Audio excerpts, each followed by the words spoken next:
My name is Amy Gonzalez, and at 32, I thought I understood the boundaries of family loyalty. Growing up as the younger sister in a tight-knit Hispanic household, I learned early that blood meant everything. My brother Xavier and I had built our digital marketing consultancy from nothing, working 16-hour days in my cramped apartment, surviving on instant ramen, and shared dreams of financial independence. The Gonzalez family had always been our safety net. Sunday dinners at Mom's house were sacred, filled with the aroma of her famous pozole and the comfortable chaos of 3 generations gathered around one table. Xavier, 4 years my senior, had been my protector since childhood, the one who taught me to ride a bike, helped with algebra homework, and later became my business partner when we launched our company 5 years ago. Our parents, Maria and Carlos Gonzalez, had immigrated from Mexico in the 80s with nothing but determination and faith. They'd built a modest life through Dad's construction work and Mom's housecleaning business, always emphasizing that family came first. La familia es todo, Mom would say. Family is everything. It was our motto, our foundation, our unbreakable rule.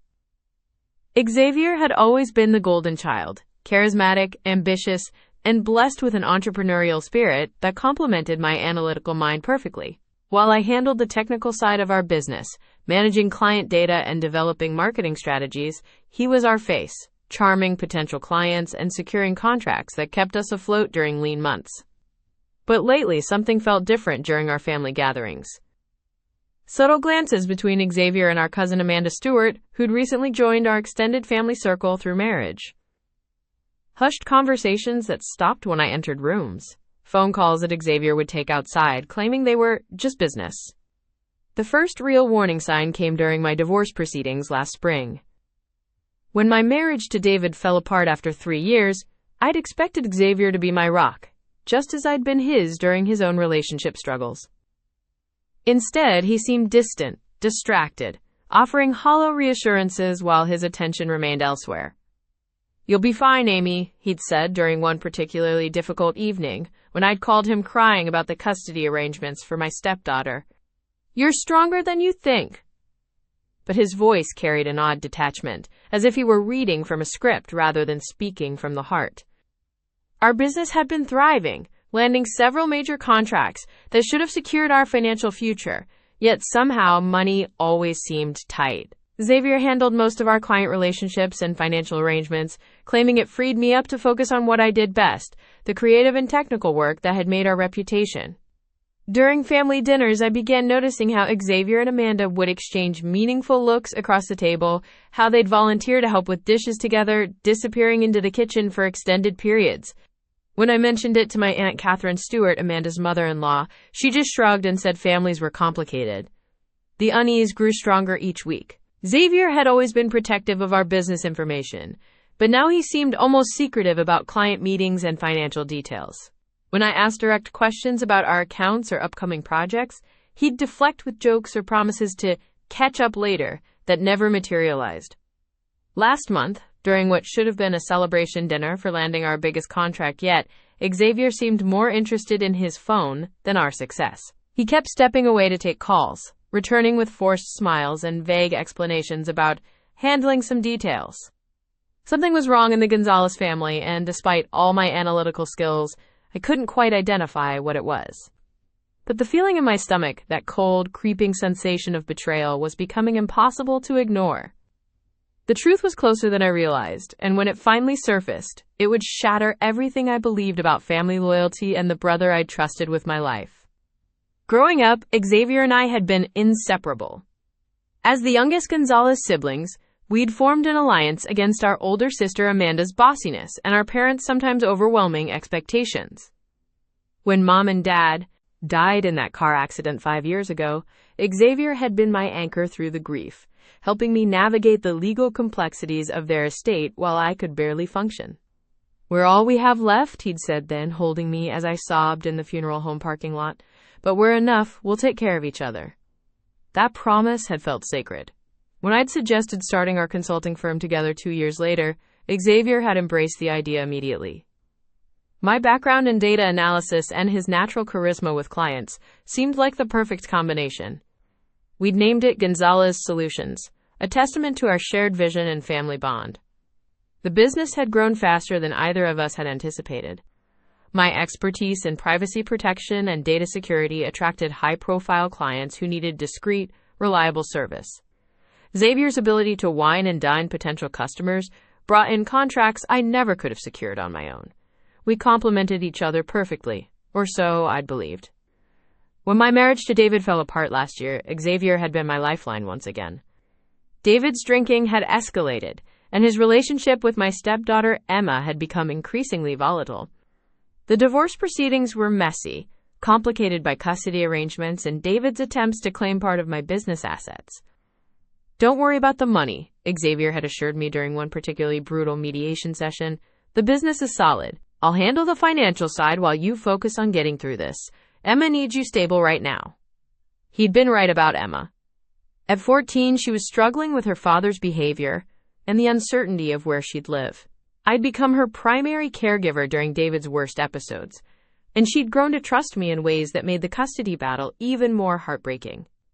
Xavier had stepped up then too, taking Emma to school when I had early court appearances, helping with homework when I was too emotionally drained to focus. "Uncle Xavier gets it," Emma had told me one evening after he'd helped her with a particularly difficult math assignment. "He doesn't try to fix everything with stupid advice like other adults." That had meant everything to me. Xavier wasn't just supporting me through the divorce. He was helping preserve my relationship with the daughter I'd come to love as my own.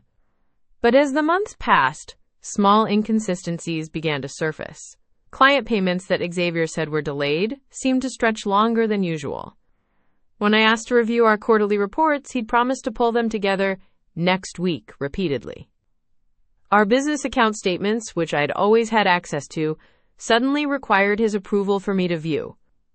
"It's just a security upgrade the bank recommended," he'd explained when I questioned the change.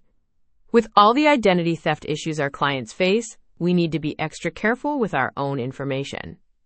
It made sense, especially given our line of work, but something about his explanation felt rehearsed, like he'd been preparing for my questions. The real warning signs emerged during family gatherings.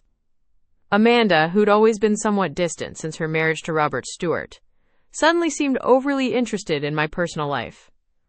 She'd ask probing questions about my divorce proceedings, about Emma's custody arrangements, about my financial situation with a concern that felt more invasive than supportive. "Are you sure you're handling everything okay?" she'd press during our Aunt Catherine's birthday dinner. "Divorce can be so overwhelming, especially when business is involved. Maybe you should consider simplifying things." When I'd asked what she meant by simplifying, Amanda had exchanged one of those looks with Xavier before suggesting I might want to focus on just one major challenge at a time. The suggestion that I should step back from the business I'd helped build felt like a slap, but Xavier had nodded along, adding that he'd been thinking the same thing. "You've got so much on your plate with the divorce and Emma," he'd said. "Maybe it would be better if I handled the day-to-day operations for a while, just until things settle down." I'd refused, of course. The business wasn't just my livelihood. It was my identity, my proof that I could build something meaningful despite everything that had fallen apart in my personal life. But their suggestion planted a seed of doubt that grew stronger with each passing week. The breaking point came 3 weeks ago, during what should have been a routine client meeting. I'd arrived at our office early to prepare for a presentation to a major corporation interested in our privacy protection services. When I tried to access our client database, my login credentials were rejected. Xavier arrived an hour later, apologetic and flustered. "Sorry, I had to update some security protocols. The client specifically requested enhanced access controls." He'd reset my access immediately, but not before I'd noticed something troubling in the brief moment the screen was visible. The client list seemed shorter than I remembered, missing several accounts I'd personally developed over the past year.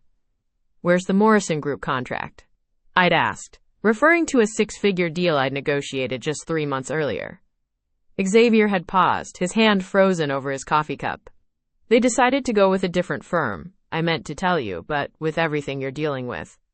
The explanation felt hollow. Morrison Group had specifically sought us out because of my reputation in privacy advocacy. The CEO had mentioned my published articles on data protection, had specifically requested that I lead their account. It seemed impossible that they'd simply walked away. That evening, I'd called Morrison Group directly, claiming I needed to follow up on some final details. The receptionist had transferred me to their IT director, who'd seemed confused by my call. Follow up on what? He'd asked. We've been working with Gonzalez Solutions for months now. Xavier's been handling everything perfectly. In fact, we just signed an extension through next year. The blood had drained from my face as the implications hit me. Xavier hadn't lost the Morrison account. He'd hidden it from me. But why? Over the next week, I'd made similar calls to other clients I thought we'd lost. The pattern was consistent and devastating. Not only were we still working with these companies, but Xavier had been managing their accounts exclusively, cutting me out of projects I'd initiated and relationships I'd built. The final piece of the puzzle fell into place yesterday, when Emma had innocently mentioned something that made my world tilt sideways. Dad said Uncle Xavier's been really helpful with information about your business, she'd said while we were making dinner together. He said it's made the divorce stuff easier to figure out. My hands had stilled on the cutting board. What kind of information? Emma had shrugged, focused on her homework spread across the kitchen counter. I don't know, financial stuff, I think. Dad seemed really happy about it. The betrayal hit me like a physical blow. Xavier hadn't just been hiding clients from me. He'd been sharing confidential business information with David, information that could be used against me in our divorce proceedings. The brother who'd promised to protect me, who'd held me while I cried, who'd helped raise the daughter I was fighting to keep, had been systematically undermining everything I'd worked to build. As I stood in my kitchen, watching Emma work on algebra problems with the same focused determination Xavier had shown her, I realized that everything I'd believed about family loyalty had been a carefully constructed lie. The unease I'd been feeling wasn't paranoia. It was my instincts trying to warn me about a betrayal so profound that my conscious mind had refused to accept it. Tomorrow I would confront Xavier with what I had discovered. But tonight, I had to figure out how to protect what remained of my life from the person I'd trusted most in the world. The next morning, I arrived at our office an hour before Xavier usually came in. I needed time to gather evidence, to document what I'd discovered before confronting him.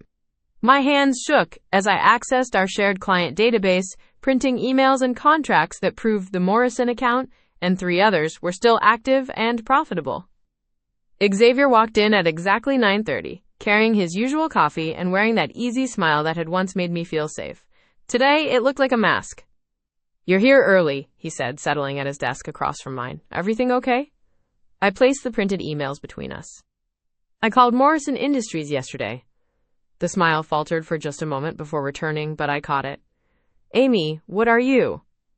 They were. Surprised to hear we'd lost their account, I continued, my voice steadier than I felt. Apparently you've been managing their fall campaign quite successfully. Funny how you forgot to mention that. Xavier's face went through a series of micro-expressions. Surprise, calculation, then something that looked almost like relief. Look, I can explain. Can you explain this too? I slid another document across the desk. Our financial statements from last month. The ones you prepared for our accountant? The ones that somehow don't include revenue from Morrison, Hartwell and Associates, or Coastal Marketing Group. He leaned back in his chair, and for the first time since we'd started this business together, I saw a stranger looking back at me. Amy, you're going through a difficult time. The divorce, the stress. Maybe you're not seeing things clearly. The gaslighting was so smooth, so practiced, that I almost doubted myself. Almost. Emma mentioned something interesting yesterday about how helpful you've been to David. About sharing business information. Something shifted in Xavier's expression then, a hardness I'd never seen before. David's my brother-in-law. We talk. About confidential client information, about our financial situation, about details that could affect my custody case. My voice was rising despite my efforts to stay calm.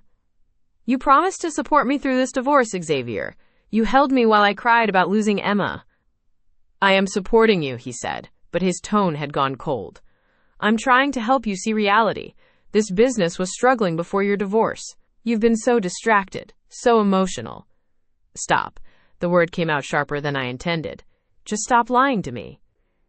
Xavier stood up, pacing to the window that overlooked the parking lot where we'd celebrated our first major client win 2 years ago. You want the truth? Fine. David reached out to me months ago, worried about Emma's stability.